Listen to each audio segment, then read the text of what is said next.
Here's what's coming up on your horizon. Well, Oklahoma ranks in the top 20 states for STEM job growth. Today, we examine the connection between STEM education and the future of our economy.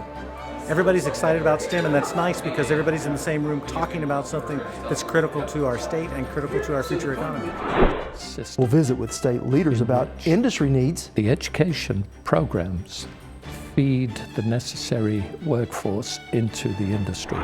And talk to educators about the need to attract more students into the STEM fields. Thing is seeing them increase in their confidence level. Stay with us for Oklahoma Horizon. Oklahoma Horizon is made possible by the Oklahoma Department of Career and Technology Education. Oklahoma's investment in career tech provides more than nationally recognized technology education and training. It produces solid financial returns for the state's economic future. Oklahoma Career Tech, elevating our economy. And the Oklahoma Department of Agriculture, Food, and Forestry, helping good people grow good things. And now, from the Career Tech Studios in Stillwater, here's your host, Rob McClendon. Hello everyone, thanks for joining us here on Horizon. Well, here is the dilemma. In just 5 short years, Oklahoma could have as many as 80,000 job openings in the STEM fields of science, technology, engineering, and math, all fields that pay well above the state average. Yet when it comes to meeting workforce demands, as a state, we do not produce enough qualified candidates for these jobs. That's why, for the past 3 years, Governor Fallin has brought industry leaders, educators, and public policy experts together to look for solutions. Blaine Singletary has our story. At Governor Mary Fallin's annual STEM Summit, even paper airplanes get scientific. Every single booth on the expo floor contains students and their teachers passionate about their hands-on work. We do autonomous robots. That is robots that run on their own. So we're teaching kids how to write computer code and apply engineering design concepts using robots. Steve Goodgame is the executive director of the KISS Institute for Practical Robotics in Norman. They're just one of the many nonprofit organizations here devoted to getting students wild about science, technology, engineering, and math. Everybody's excited about STEM, and that's nice because everybody's in the same room talking about something that's critical to our state and critical to our future economy. The KISS in their name stands for Keep It Simple, Stupid. It's their motto when it comes to designing robots. And while the same approach could be used in other STEM endeavors, it doesn't make them any less important, as Governor Mary Fallin told us. You know, many of us as parents have a high school senior, or we may have a student coming out of college and they're trying to figure out what am I going to do, and I've got this degree now and can't find a job, and yet we know there are over 68,000 job openings in the state of Oklahoma right now. The summit, along with the governor's broader Oklahoma Works initiative, is dedicated to getting schools on the same page with employers to get the skills they want taught to their future employees. And it's important for our future because it's about our prosperity as a state and about people being able to find a good paying career path in Oklahoma. But getting schools to adopt more STEM projects and activities might not be so simple. If there's one thing you'll hear many exhibitors and speakers at this summit say, it's that schools need to move away from teaching to the test and focus more on teaching beyond it with projects and hands-on, skills-based work. Scott Charlson is an instructor at the Canadian Valley Technology Center. There is a lack of projects in school and such an emphasis on testing. And one thing that we've known in the research shows is that if you teach in an authentic way, then the students will perform well on tests. Charlson's mission with CV Tech is to spread the gospel of project-based learning, and he does that primarily by teaching the teachers through You Learn Academy. These events help show how a classroom like this would work, complete with all the technology they'd be using, from computer chips to 3D printers. And not just a project where you think of a traditional school project in which it happens quickly. The project is maybe done in the course of a week or so. We wanted to have some depth and some real thought put into the projects. These projects would last 9 weeks instead of just 1, and they would be open-ended. That means having the students choose what they would research, collaborate, and work on for that time. His classroom vision shoves off traditions, both new and old, taking the teacher from the front of the classroom and instead putting them at their students' side. Once they join ULearn Academy, we no longer call them teachers, they're coaches. Because that coaching is the essence of what I think happens and occurs in good learning situations. I'm not in that traditional mode at the front of a classroom. I'm coaching that student from the side. I'm asking the right questions. And if there's any doubt the students are enjoying this alternative, just ask them. We build bridges, and we make airplanes, and we build robots, and we build wind turbines, and we compete at competitions. Shelby Seiler and Audrey Kincannon are members of Oklahoma TSA and have competed on the national level with their work in STEM. It's fun, and I like to build all this cool stuff, and I feel like I've become a better leader since I've joined TSA. And the best way to plant this seed and grow STEM learning early on in these kids' educational careers is through their teachers. And that means teaching the teachers hands-on as well. I believe that teachers teach how they're taught. So I want them to learn hands-on doing alongside their kids. It's kind of not a chicken or the egg, it's the same time. Ginger Luman is a consultant for ESDAC, an organization dedicated to helping teachers grow as professionals. That means helping them connect better with their students, and she has a very simple idea for how to foster a better working relationship between them. We should help them understand what their strengths are, what their interests are. School, unfortunately, is a lot of time focused on where kids are wrong, where they're slow, where they're weak, where they're stupid. So why don't we help them figure out what they're interested in, what they're good at, start there, and then help them learn how to minimize their weaknesses. All these changes may seem daunting to educational institutions, but the big message at this summit is just as technology and engineering is evolving, so must the way we educate. Again, Governor Fallon. In today's fast-paced, ever-changing, technology-driven world, our manufacturing facilities across our nation, across the world, are highly sophisticated, and they're driven by technology, and you have to have some type of science, technology, engineering, math, critical thinking type skills. You can't just be an able-bodied person showing up and get a job. When we return, my conversation with the director of the Center for Public Policy Priorities. You're watching Oklahoma Horizon, featuring some of the good things that are happening in the great state of Oklahoma. Well, in her term as the chair of the National Governors Association, Oklahoma Governor Mary Fallon focused national attention on the growing skills gap between industry needs and current educational attainments. It's a national problem, and one that my next guest knows well. Garrett Groves was the senior policy analyst for the National Governors Association and now serves as the director of the Texas-based Center for Public Policy Priorities.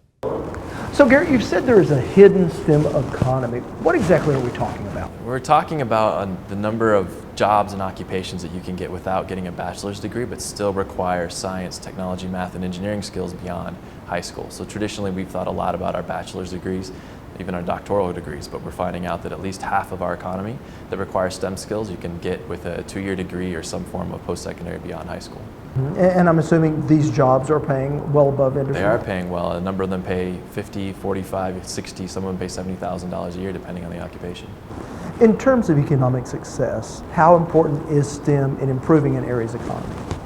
All the indications show that it's highly correlated. The more STEM jobs and the more STEM educated individuals you have, the more likely that community or that economy is likely to grow its GDP, export more goods. Those individuals are likely to bring home more take-home pay, and unemployment's going to be lower. So there's lots of correlations about why that's the case, but certainly the more STEM education that's available in a community, the more likely its economy is going to thrive. Now, you said that we're doing a good job with our pipeline. Are there things that we have done traditionally that we may need to approach differently? Yeah, and to be clear, I think our pipeline works well for some. We're increasingly asked the question, who does our pipeline not work as well for? And there we need to look specifically at big gaps, big leaks in that pipeline. And one of the biggest, not only is high school dropouts, those that our K-12 system doesn't work sufficiently for, but the handoff between our K-12 system and our post-secondary system. So there's a huge drop-off in the number of students that enroll in either a 2-year or 4-year institution. There could be far more opportunities to apply to an apprenticeship program, to get a workforce certificate, and there's not enough information on, if I do go into a workforce training program and I'm only going to get a 6-month training, can I get a job with that certificate? What has labor market value?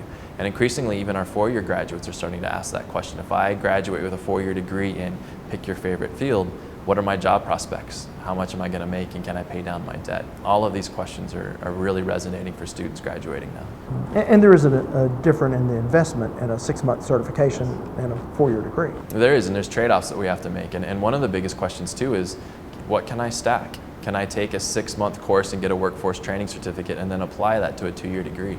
How do I move through this education system over time so that I don't spend money that I didn't need to, or spend time that is really valuable to me? Because there's trade-offs in all of this. Every one of us that decides to go get education, that's potentially hours when we're not working or doing other things that are important to us, whether that's family or any of our leisure time.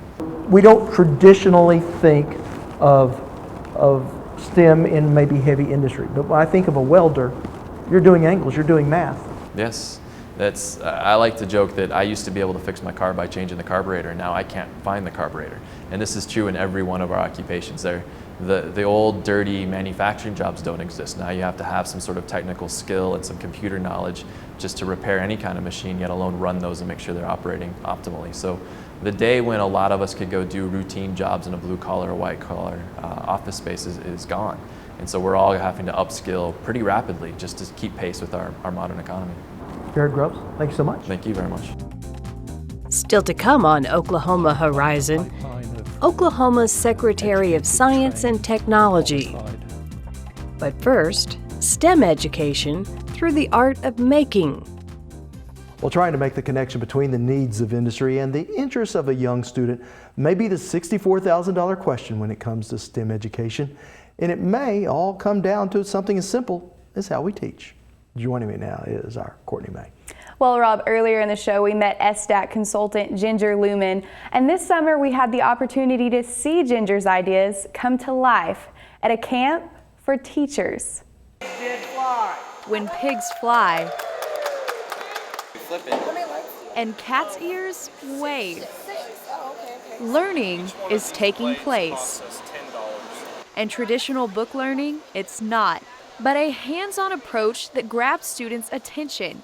Ginger Lumen is an education consultant with SDAC and the creator of a camp called STEAMmaker. STEAMmaker Camp has actually been a brainchild of mine for the past couple years. I've been fortunate to be able to grow this sort of environment. It stems out of the background of STEM. And instead of it being the traditional science, technology, engineering, and mathematics, which is great, it's actually science, tinkering, engineering, aesthetics, and mathematics. Camilla Shaw says she would be excited to come to school. I love hands-on activities. I can't stand sitting down and just sitting there. I got to do something. And while the kids are having fun, Ginger says it's the teachers she hopes to help. It's really a camp for teachers, and the kids are here to help the teachers see how it might work with their kids in their own environment. What the teachers are learning is they're learning how to support while letting go. I'm not the sage on the stage. I don't really want to be the guide on the side either. I want to be the meddler in the middle. I want to be the one who sees where they're at and pushes them farther. I don't care if they come to me, a genius in the classroom, already knowing things. Great, there's more to learn. And I don't care if they come to me really far behind. I'm going to start where they are and push them, and that everybody gets to learn something new every day. So the teachers are learning how to help kids get through struggles without yelling and saying, get to work. No quicker way to kill energy than yelling at a kid.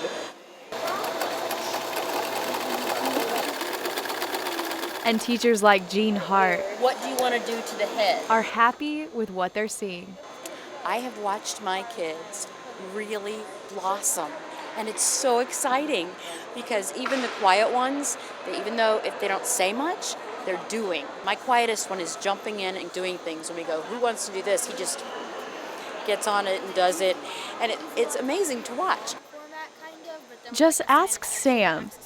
Sam Robson is Hart's student and says it's exciting to learn.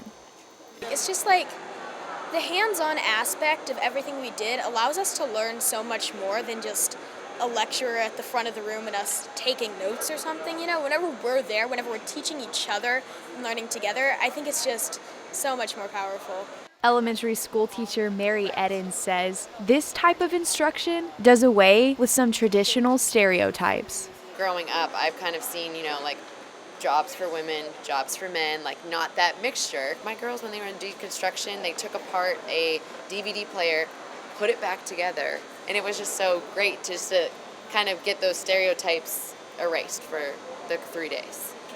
Whenever you're working as a team, everybody feels equal and like they should play a part, and I think it really helps you to learn as yourself. The kids are so much more passionate and they want to do it. They asked me, they said, can we learn this way all the time? Making a difference in how a child learns, one teacher at a time. Now, Ginger says the purpose of STEAM Maker Camp is to show teachers and students there are multiple ways to learn and be engaged. Yet this hands-on approach, in her eyes, is extremely effective. Now, most of the students in your story look to be junior high, maybe, or early high school. Is it aimed at other children as well? Yeah, they start as early as pre-K and even to second grade. And that's because Ginger says that students start learning at a young age by exploring and tinkering. And this is how they're able to learn before they even read or write. And once they go to school, she says a lot of this creativity is lost because they're taught to color inside the lines and that there's a right way and only one right way. But she says this isn't the way of the world. And if we want our students to be prepared for the world, we have to start teaching them at a young age. All right. Thanks so much, Courtney. You're welcome, Rob. Want to share something you've seen here today? Well, all of our episodes are streaming on our YouTube channel at Oklahoma Horizon TV. Or you can subscribe to our weekly free podcasts on iTunes. Well, Dr. Stephen McKeever serves as the Secretary of Science and Technology on the Governor's Cabinet, as well as the Chairman of Oklahoma's Science and Technology Council, and he visited us here in studio. So, Dr. McKeever, what is the issue when it comes to STEM, but not only STEM education, but STEM workers? The big issue is a pipeline of educated, trained and qualified people to enter the workforce for our STEM industries. We're losing far too many people in this pipeline. I was looking at some figures just the other day, national figures, not just Oklahoma, which showed that out of every 100 high school kids that could go into a STEM career, qualified to do so, only less than 10 of them end up in a STEM career. So there's a huge leak in our pipeline of potentially qualified young people entering the workforce. That's our problem. So as educators, what can we do to kind of patch that leaky pipeline? One of the problems that we see, that we're finding, is that the students, these young people, don't understand the relevance of what is in the curriculum for these STEM courses.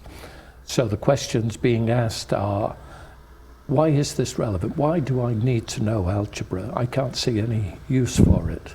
Why do I need to know calculus? Calculus is hard. Why should I have to do that?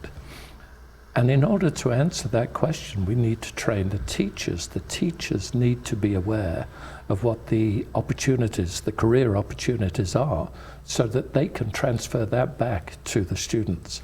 So relevance of the topic and why they need to know those skills in order to enter the workforce. That's number one. And then secondly, it's got to be of sufficient rigor that will enable them to succeed in that career. Many students we find leave K through 12, enter university thinking that they want to do a particular degree program in a STEM subject, only to find that they were not prepared. They did not have the sufficient rigor at high school to succeed at college. So they divert, they go off in a different career direction as well. So those two things are the big issues that we need to inject into the education system, relevance and rigor. Mm-hmm. So keeping this pipeline flowing, is there a role that business and industry needs to play? Absolutely. I think in the past, we've tended to look at education as an island all by itself, and industry as an island all by itself, when instead we should be thinking of them as a continuous system in which the education programs feed the necessary workforce into the industry. Now, with industry knowing that their future workforce is today sitting in a classroom somewhere, industry have to get more engaged with education to illustrate why those young people need to know these topics, X, Y, and Z, in order to succeed in their industries.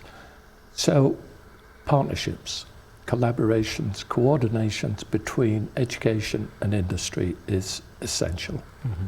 And ultimately, if we don't make these steps, this could harm our economy, harm our way of life in the coming years. Absolutely. What this is a crisis for our economy. It's not a crisis for education. It's a crisis for our economy, for our future well-being. If you look at all of the wealth-generating industry in Oklahoma, oil and gas, aerospace, agriculture, defense and security, etc., they're all high-tech, science and technology-related industries. Another figure I saw just recently, which I thought was astounding, 85% of the GDP growth in the United States comes from science and engineering, and yet only 5% of the workforce are scientists and engineers. That's why it's so important. Yeah, that is certainly very telling. Well, Dr. McKeever, I certainly appreciate your insights. Not at all, it's my pleasure.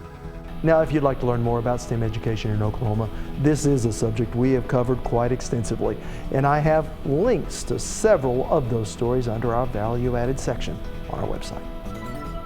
Well, producing such a STEM-ready workforce is already underway in Ardmore, Oklahoma, where the Samuel Roberts Noble Foundation and Southern Oklahoma Technology Center have created a biotechnology academy. It's designed to give high school juniors and seniors the necessary skills to draw biotech companies to our state looking for workers. They could be solving a crime or saving your child's life. But these up-and-coming scientists are still kids themselves and jump-starting their careers in the vast world of bioscience. Students need to know how technology is used in a biological field. And that we can turn Janie Harriet is a biotechnology instructor at Southern Oklahoma Technology Center and says these students gain invaluable hands-on experience. It is basic for an understanding. Even someone coming out of college with a bachelor's degree has the book knowledge, and if they've not had hands-on, they don't know how to apply that. It's what they would do. And this experience puts them ahead of the game when they get to college. A chemistry lab would run once a week for 2 to 3 hours. Well, we have them 5 days a week for 3 hours a day. And for homeschool student Ethan Jansen, his alternative education, combined with classes at Southern Oklahoma Technology Center, is helping him dream big. It's an advantage, I think, because I have, the public school, trade school mixed in with the homeschool, so it makes learning easier sometimes to pursue my career goal, which is a biochemist. With hands-on, applied learning. Lab instructor, Dr. Fiona McAllister. Give it a little vortex. They see the science and they see the application, and I think that comes in the math they have to do in here. All of a sudden the algebra they're taking at school makes sense. The chemistry they've had to take at school makes sense. And McAllister says whether her students are headed for college or the workplace, lessons learned here will pay off. That's the biggest thing, is seeing them increase in their confidence level with everything and how they approach everything. And whether they take this and they go into the science field or they go off into a humanities area or straight to the workforce, that's something that really sets them apart from their peers. Growing cultures in petri dishes while preparing for jobs in the biosciences. Now, this Biotech Academy has won several awards since its creation, the latest going to instructor Dr. Fiona McAllister. The award recognized McAllister for the relationship she has built with globally respected industry partners by balancing the needs of students and of industry. Dr. Fiona McAllister. Next time on Oklahoma Horizon, in our final show for 2015, we look back at an anniversary that was a watershed mark for our state, the bombing of the Murrah Federal Building in Oklahoma City, 20 years later. You determine in your mind, am I going to be a victim and allow this tragedy to be a stumbling block to me, or am I going to overcome? Tragedy into triumph, an Oklahoma show for the heartland, Oklahoma Horizon. Thanks for including us as part of your day. I'm Rob McClendon. Hope to see you back here next week. Thank you for watching Oklahoma Horizon.